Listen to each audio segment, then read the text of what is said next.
வணக்கம். எழுத்தாளர் தீபா நாகராணி அவர்கள் எழுதிய மரிக்கொழுந்து, கற்பகம், அழகம்மாள் மற்றும் சில மதுரை பெண்கள் புத்தகத்தின் அடுத்த கதை தலை சாய்த்தல். அலறிக்கொண்டிருந்த குழந்தையின் குரல் கேட்டது. உள்ளே கொண்டு வந்த குழந்தையை செவிலிப்பெண் உயரமான சின்ன தொட்டியில் இருந்த படுக்கையில் கிடத்தினாள். கை கால்களை வேகமாக அசைக்க முயற்சித்தது குழந்தை. களையான முகத்துடன் கருப்பாக இருந்த குழந்தையின் பிஞ்சு கால்கள் இரண்டையும் அதன் தாய் சற்று தூக்கி பிடித்திருந்தாள். கைகளை பிடித்திருந்த மற்றொரு செவிலிப்பெண், இப்படியே கொஞ்ச நேரம் கையையும் பிடிச்சிருங்க, அப்பதான் டியூபை தட்டி விடாமல் இருப்பான், தூங்கினதும் கையை எடுத்துருங்க என்றதும் உடனிருந்த வயதான பெண்மணி கைகளை மெதுவாக பிடித்து கொண்டாள். சிசுக்களுக்கான சிறப்பு வார்டில் 2 பச்சிளம் குழந்தைகள் இருந்தன. பிறந்து சில நாட்களே ஆன இந்த குழந்தையின் வயிறு மிக பெரிய அளவில் வீங்கி அச்சுறுத்துவதாக இருந்தது. முகம் காலிலிருந்து மாறுபட்ட நிறத்தில் இருந்தது வயிறு. அதன் வயிற்றுப்பகுதியில் ஒட்டப்பட்டிருந்த குழாயிலிருந்து கிளம்பிய சிறுநீர் கீழே வைக்கப்பட்டிருந்த சிறு நெகிழிப்பையை நோக்கி வழிந்து ஓடியது. வெள்ளையாக உப்பு போன்ற சிற்சில கற்கள் அந்த நீர் வழியாக வெளியேறி கொண்டிருந்தன. கல் அடைக்கிறதால ஒன்றுக்கு போக முடியல. வயிறு வீங்கி போச்சு. இனிமே தான் என்ன செய்யணும்னு டாக்டர் சொல்லுவார். கண்ணீருக்கு ஊடே அருகில் கைக்குழந்தையுடன் இருந்தவளிடம் அந்த வயதான பெண் சொல்லி கொண்டிருந்தாள். அருகில் உள்ள மருத்துவமனையிலிருந்து இங்கு அனுப்பப்பட்டார்களாம் என்ற தகவலையும் சேர்த்தே சொன்னாள். பால் புகட்டியபடி கேட்டுக்கொண்டிருந்த 20 வயது மதிக்கத்தக்கவள் தன் குழந்தையை இறுக பிடித்து கொண்டாள். மலத்துவாரம் இல்லாமலேயே பிறந்த அந்த பெண்ணின் குழந்தைக்கு அறுவை சிகிச்சை செய்து துவாரம் விட்டிருந்தனர். அவர்கள் இன்று மாலையில் வீட்டுக்கு கிளம்புவதாக தெரிவித்தாள். மருத்துவமனை வளாகத்தில் உள்ள கடவுளை மறக்காமல் வணங்கி கொண்டாள். நல்லபடியாக வீடு திரும்பலாம் என தெரிவித்தவள் தானும் தன் குழந்தைக்காக பிரார்த்தனை செய்து வெற்றி பெற்ற கதையை சொல்லியபடி குழந்தையை அதன் படுக்கையில் கிடத்தினாள். அங்கிருந்து கிளம்புவதற்காக துணிகளை மடித்து கட்டைப்பைகளில் அடுக்கி கொண்டிருந்தாள். பொம்பளை பிள்ளைனாலும் பரவாயில்ல, 2 பொட்டச்சிகளுக்கு அப்புறம் கொலசாமிக்கு நேர்ந்து பிறந்த பய இப்படி கிடக்கானே என அப்பெண் புலம்பிக் கொண்டிருந்தாள். சிறுநீர் குழாய் வழியாக இறங்க இறங்க வயிற்றின் வீக்கம் வற்ற தொடங்கியிருந்தது. நிறமும் முகத்தைப் போல மாறிக்கொண்டிருந்தது. கேட்டுக்கொண்டிருந்தவள் குழந்தையின் கால்களை பிடித்தபடி, அதுக்காக மூத்ததுக 2ஐயும் போய் சேரட்டுங்கிறியா? நீ எல்லாம் அம்மாவா? முடிஞ்சா ஒத்தாசையாயிரு, இல்லாட்டி வீடு போய் சேரு, எனக்கு பார்த்துக்க தெரியும் என காட்டுக்கத்தலாக கத்தினாள் மலர். இதற்குள் குழந்தை உறங்கத் தொடங்கியது. அதன் கைகளை பிடித்திருந்தவள் மெதுவாக அவற்றை விடுவித்து தூக்குவாளியை எடுத்தாள். நான் போய் டீ வாங்கிட்டு வாரேன் மலரு என்று கிளம்பினாள். ஓரளவு குழந்தை ஆழ்ந்து மூச்சு விட்டு தூங்கத் தொடங்கியது. அதன் கால்களை கீழே இறக்கிவிட்டு சுவரில் சாய்ந்தபடி கீழே உட்கார்ந்தவளின் கண்களில் இருந்து தாரை தாரையாக கண்ணீர் வெளியேறி கொண்டிருந்தது. முதுகு குலுங்க, வாய் முணுமுணுக்க, தலை கவிழ்ந்தபடி அமர்ந்திருந்தாள் மலர். மூக்கையும் வாயையும் ஒரு சேர சேலை முந்தியால் மூடியிருந்தாள். சிறிது நேரத்தில் மீண்டும் உள்ளே வந்து குழந்தையை சோதித்து கொண்டிருந்தாள் செவிலிப்பெண். பயிரெல்லாம் வத்தி போச்சுல்ல, பால் கொடுக்கலாமா? அதுக்காக தான் வந்தேன், கொடுங்க. குழந்தையின் தலையை வாஞ்சையுடன் தடவினாள். இறங்கி வந்து கொண்டிருந்த சிறுநீர் நெகிழிப்பையை பாதிக்கு மேல் நிரப்பியிருக்க அந்த பையை அகற்றிவிட்டு வேறொன்றை மாட்டினாள். குறிப்பிட்ட உணவு வகைகள், தண்ணீர் குறைவாக அருந்துவது போன்ற சில பழக்க வழக்கங்கள் தான் சிறுநீர் பையில் கற்களை உண்டாக்குகின்றன என கேள்விப்பட்டதை கேள்விக்கு உள்ளாக்கியிருந்தது பிறந்த சில நாட்களேயான இந்த சிசுவின் சிறுநீர் பையிலிருந்து வெளியேறி கொண்டிருக்கும் கற்கள். தேநீர் வாங்கி வந்திருந்தாள் மலரின் தாய். ஒரு டம்ளரில் ஊற்றி தூக்குவாளியில் ஆற்றிக் கொண்டிருந்தாள். இவள் கையை நீட்டவும் டம்ளரில் ஊற்றிய தேநீரை மகள் கையில் கொடுத்தாள். களைத்திருந்த மலரின் தலைமுடியை ஒதுக்கிவிட்டாள்.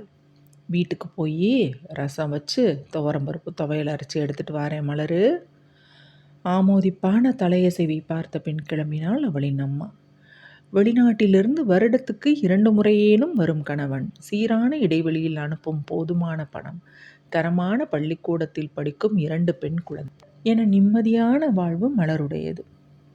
அவளின் மாமியார் ஆண் குழந்தை இல்லாததை பெரிய குறையாக பேசிக்கொண்டே இருக்க, மலரின் அம்மாவோ இவளின் ஜாதகப்படி 3வது ஆண் குழந்தைதான் என தூபம் போட இந்த சிசுவை கருவாக தரித்தாள் மலர்.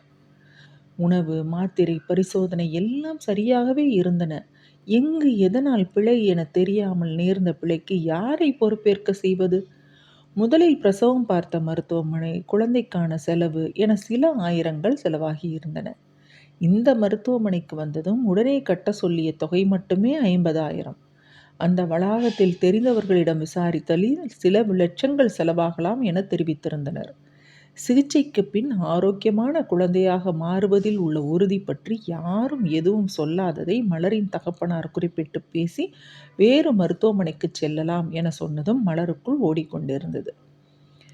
பிரம்மாண்டமாக கட்டப்பட்டு கொண்டிருக்கும் மருத்துவமனைகளை வியப்பு பொங்க பார்த்து பழகிய மலருக்கு இனி இத்தகைய கட்டிடங்கள் கிளியூட்டுவதாகவே இருக்கும். ஒச்சத்தோட இந்த பிள்ளைய பெற்று என் மகன் சேர்த்ததெல்லாம் அழிக்க போறியா? மாமியார் உரைத்தது தொடர்ந்து கேட்டுக்கொண்டே இருந்தது. சிக்கலை இழுத்து வைக்காத, அம்மா சொன்னபடி செய்யி.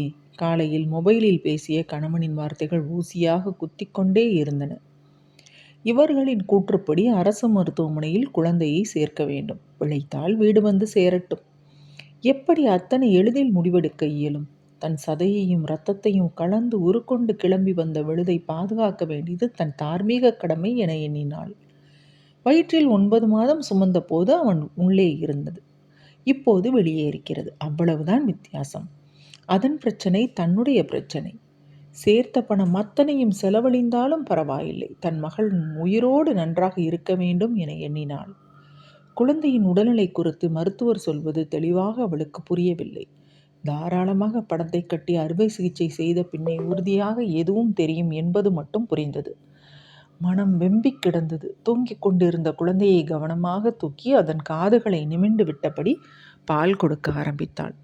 கட்டை பையில் டிஃபன் கேரியருடன் வந்த மாமியார், உங்கள் அம்மா பிள்ளைகளை பள்ளிக்கூடத்துலேருந்து கூட்டிகிட்டு வீட்டில் விட்டுட்டு சாயந்தரம் வாரேன்னா எதுவும் வாங்கிட்டு வரவா உனக்கு? ஒப்புக்கு கேட்டது தனியாக தெரிந்தது. தலையை இடம்பலமாக அசைத்த மலரை பார்த்தபடி 2 நிமிடங்களில் பையை கீழே வைத்துவிட்டு கிளம்பினாள். மருந்துக்கும் குழந்தை முகத்தை பார்க்கவில்லை. வயசா போச்சு, இன்னும் 10 பிள்ளைக பெற்றுக்கலாம் நடந்து கொண்டே மாமியார் சொன்னது இவள் காதில் விழுந்தது.